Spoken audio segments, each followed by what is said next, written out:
అందరికీ శుభోదయం. నా పేరు కీర్తన. నేను 8వ తరగతి చదువుతున్నాను సిద్ధార్థ పాఠశాలలో. నేను ఇప్పుడు గురు దైవంతో సమానం, గురు బ్రహ్మ అనే విషయాన్ని చెప్పాలనుకుంటున్నాను. ఉపాధ్యాయులు అంకిత భావంతో పనిచేసే వ్యక్తులు. ఉపాధ్యాయులు విద్యార్థులకు వివిధ సబ్జెక్టులు మరియు నైపుణ్యాలపై అవగాహన కల్పిస్తారు. ఉపాధ్యాయులు ఏ విషయాన్నైనా మన మంచి కోరే చెప్తారు. అజ్ఞానం అనే అంధకారాన్ని ప్రాళదోసి విజ్ఞానం అనే దారి వైపు మరలిస్తారు.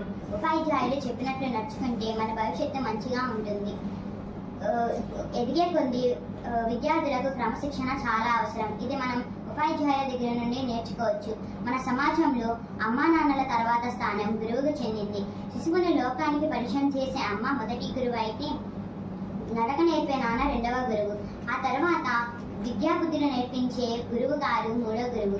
అందుకే పెద్దలు మాతృదేవోభవ, పితృదేవోభవ, ఆచార్య దేవోభవ అన్నారు. ఇంతటి ఉన్నతమైన ఉపాధ్యాయ దినోత్సవానికి కారణమైన మన దేశ 2వ రాష్ట్రపతి, విద్యావేత్త, మేధావి అయిన డాక్టర్ సర్వేపల్లి రాధాకృష్ణ గారి జయంతిని మనం ఉపాధ్యాయ దినోత్సవంగా జరుపుకోవడం మనకు ఎంతో గర్వకారణం. నవ సమాజంలో ఉపాధ్యాయులదే కీలక పాత్ర. ఉపాధ్యాయులు ఒక నిచ్చెన లాంటి వారు. ఆ నిచ్చెనను ఉపయోగించుకొని ఎందరో ఉన్నత స్థాయికి చేరుకున్నారు. కానీ ఆ ఉన్నతకి కారణమైన ఆ నిచ్చెనను అంటే గురువును మరచిన వాడు ఎన్నటికీ గొప్పవాడు కాడు. వాడు దేశానికి రవ్వంత ఉపయోగం కూడా ఉండదు. నవ సమాజంలో ఎలా మెరగాలనేది నేర్పేది కూడా గురువే. విద్యాబుద్ధులతో పాటు నవ సమాజంలో ఎలా మెరగాలని కూడా చెప్తారు.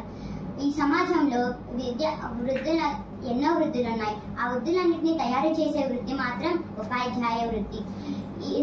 అక్షర జ్ఞానం, ఇంకిత జ్ఞానం, లోక జ్ఞానం అందించిన గురుదైవాలకు నా నమస్కారాలు, శిరాది నమస్కారాలు.